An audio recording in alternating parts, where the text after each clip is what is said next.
Britain की सियासत में बड़ा बदलाव हुआ है। बीते दिनों संपन्न हुए आम चुनाव में प्रधानमंत्री ऋषि सुनक की कंजर्वेटिव पार्टी की करारी हार हुई है। इस चुनाव में कीर स्टारमर की विपक्षी लेबर पार्टी ने प्रचंड जनादेश हासिल किया है। 650 सीटों वाली ब्रिटिश संसद, जिसे हाउस ऑफ कॉमन्स भी कहते हैं, वहां लेबर पार्टी ने 400 से ज्यादा सीटें जीत ली हैं। ब्रिटेन में हुए आम चुनाव में पूरी दुनिया की निगाहें रही है। चुनाव से पहले एक सर्वे में अनुमान जताया गया था कि लेबर पार्टी संसद में भारी बहुमत हासिल करेगी, जो कि सही साबित हुआ है। इस तरह से कंजर्वेटिव प्रधानमंत्री ऋषि सुनक का 18 महीने का कार्यकाल समाप्त हो जाएगा और ब्रिटेन के लोग 14 साल बाद कीर स्टारमर को नए लेबर पार्टी के प्रधानमंत्री के रूप में देखेंगे। कंजर्वेटिव पार्टी 14 साल बाद सत्ता से अब बाहर हो गई है। इसको लेकर अब पूरे विश्व में चर्चा हो रही है। आज के इस एक्सप्लेनर में हम इसी पर चर्चा करेंगे कि आखिर कंजर्वेटिव पार्टी किन कारणों से सत्ता से बाहर हुई और लेबर पार्टी, जो कि अब सत्ता में आ चुकी है, उसके सामने क्या क्या चुनौतियां हैं। नमस्कार, मेरा नाम है मार्तंड सिंह और आप देख रहे हैं डेली लाइन। कीर स्टारमर ब्रिटेन में मौजूद सबसे बड़े विपक्षी दल लेबर पार्टी के अध्यक्ष भी हैं। पेशे से वकील कीर स्टारमर मुख्य अभियोक्ता रह चुके हैं। लेबर पार्टी के अनुसार उनका पूरा करियर जरूरतमंद लोगों को न्याय दिलाने के लिए रहा है। स्टारमर पूर्वी इंग्लैंड के सरी में ऑक्सटेड नामक एक छोटे से शहर में पले बढ़े। उनके पिता एक कारखाने में कारीगर के रूप में काम करते थे और उनकी मां अस्पताल में एक नर्स थी। अब चूंकि लेबर पार्टी ने चुनाव में जीत हासिल कर कंजर्वेटिव पार्टी को सत्ता से बेदखल कर दिया है, तो ऐसे में कीर स्टारमर ब्रिटेन के नए प्रधानमंत्री होंगे। ब्रिटेन के नए प्रधानमंत्री को देश में व्याप्त चुनौतियों से दो चार होना पड़ेगा। ब्रिटेन की नई सरकार को इनका सामना करना पड़ेगा। आइए जान लेते हैं कि ब्रिटेन में नई सरकार के सामने कौन कौन सी चुनौतियां हैं। आपको यह भी बता दें कि ये वही चुनौतियां हैं जिसे पार पाने में कंजर्वेटिव पार्टी की सरकार विफल रही और उसे सत्ता गंवाना पड़ा। यूके में पिछले 15 सालों में इस समय आर्थिक विकास सबसे खराब स्थिति में है। इंस्टीट्यूट ऑफ फिजिकल स्टडीज के एसोसिएट डायरेक्टर टॉम वॉटर्स का कहना है कि गरीब से लेकर अमीर और जवान से लेकर बुजुर्ग तक सबके लिए देश में आर्थिक विकास दर काफी सुस्त है। इसका मतलब यह है कि देश में जहां आर्थिक असमानता बरकरार है, वहीं गरीबी कम करने की रफ्तार काफी कम है। पिछले 16 सालों के 46% के मुकाबले इस वक्त ब्रिटेन का ग्रॉस डोमेस्टिक प्रोडक्ट यानी जीडीपी केवल 4.3% की दर से आगे बढ़ रहा है। इसे साल 1826 के बाद सबसे सुस्त विकास दर बताया जा रहा है। स्वास्थ्य सेवाओं के मामले में भी यूके की स्थिति इस वक्त काफी खराब है। इस समय हर 10 में से 4 लोगों को स्वास्थ्य सेवाओं का लाभ लेने के लिए इंतजार करना पड़ रहा है। चुनाव में भी यह मुद्दा बना और दोनों ही पार्टियों, कंजर्वेटिव पार्टी और लेबर पार्टी ने चिकित्सा के लिए लोगों का इंतजार खत्म करने के वादे भी किए। इस साल अप्रैल में देश में चिकित्सा के लिए इंतजार करने वालों की सूची में 7.6 मिलियन लोग शामिल थे। इससे पहले पिछले साल सितंबर में 7.8 लाख लोगों को चिकित्सा के लिए इंतजार करना पड़ा था। यह साल 2010 के मुकाबले 3 गुना ज्यादा है।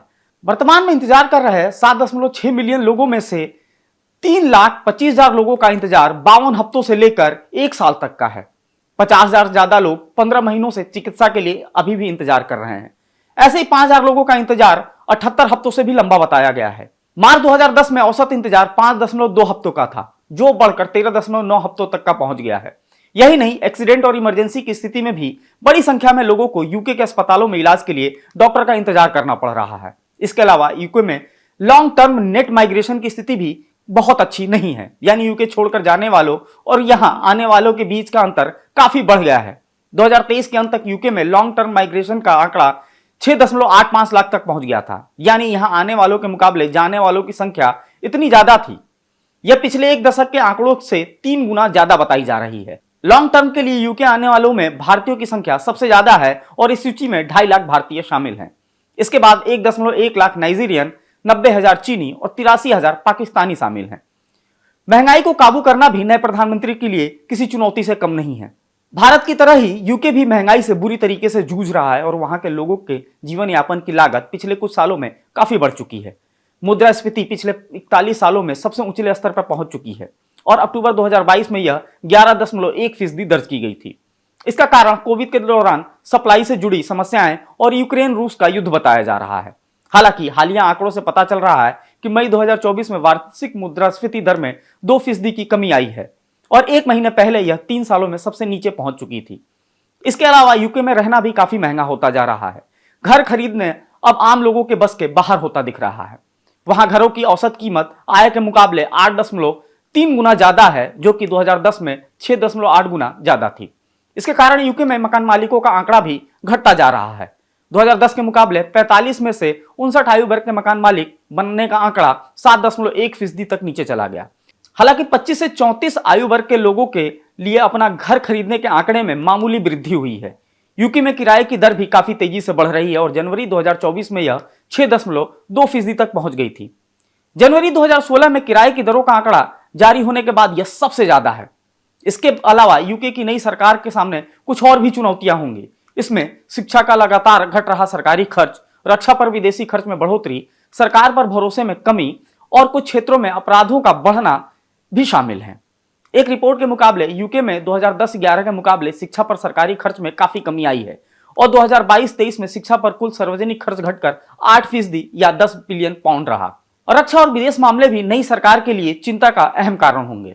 इनमें रूस का सामना करने के लिए यूक्रेन की मदद के लिए होने वाला खर्च और गाजा की लड़ाई भी शामिल है। अब तक यूक्रेन को मदद करने वाले यूनाइटेड स्टेट्स और जर्मनी के साथ यूके भी खड़ा दिख रहा है। इसके लिए वह 12.5 बिलियन पाउंड की मदद भी दे चुका है, जिसमें 7.6 बिलियन पाउंड की केवल मिलिट्री हेल्प शामिल है। जहां तक गाजा की लड़ाई का मुद्दा है तो यूके के आम लोग अब इसे और आगे जाते नहीं देखना चाहते हैं। इसी साल मई में आई एक रिपोर्ट में कहा गया कि यूके के 70% लोग चाहते हैं कि गाजा में तुरंत सीज फायर होना चाहिए। ऐसे में नई सरकार पर इन चुनौतियों से निपटने का भी जिम्मा होगा। आज के वीडियो में फिलहाल इतना ही। आप फॉलो करते रहें हमारे डिजिटल प्लेटफॉर्म डेली लाइन को।